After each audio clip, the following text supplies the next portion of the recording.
Untuk mengatasi para peserta lari yang kurang fit atau mengalami cedera saat melakukan perlombaan, Dinas Kesehatan Kota Makassar mengaku melibatkan 5 puskesmas yang ada di Kota Makassar untuk memberikan pelayanan kesehatan. Dari 5 puskesmas yang diturunkan, 2 puskesmas ditempatkan di posko atau tempat finishing para peserta yang dilengkapi dengan 4 tanduk, 4 O2 dan beberapa O2 portable. Selain itu juga dilengkapi dengan 3 dokter dan 3 perawat. Sementara untuk 3 puskesmas lainnya ditempatkan di titik pusat lomba lari, yakni 1 puskesmas ditempatkan di Arif Rate dengan ketersediaan 1 ambulans, 1 dokter, 2 perawat dan obat-obatan standar.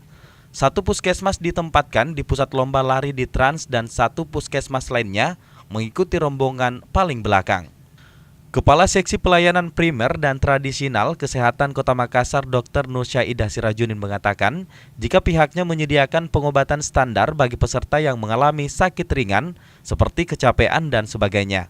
Untuk itu, jika tim medis tidak dapat mengatasi penyakit peserta lomba lari, maka pasien akan dibawa ke Rumah Sakit Siloam dan Pelamonia sebagai rumah sakit rujukan. Terkait dengan pengobatan itu kami menyiapkan, Dinas Kesehatan itu menyiapkan obat-obat standar, obat untuk pelayanan P3K secara yang urgen, tetapi apabila di lapangan kami tidak bisa menuntaskan, itu ada Rumah Sakit Siloam dan Rumah Sakit Pelamonia sebagai rumah sakit rujukan. Sejauh ini, Dr. Nursyahidah Sirajuddin mengaku hanya kurang lebih 10 orang yang ditangani dengan penyakit ringan, yakni kelelahan otot, dan sampai saat ini tidak ada pasien yang dinyatakan parah dan tidak ada pasien yang dirujuk ke rumah sakit. Musdalifah Lestari Rauf, Fajar TV dan Fajar Radio melaporkan.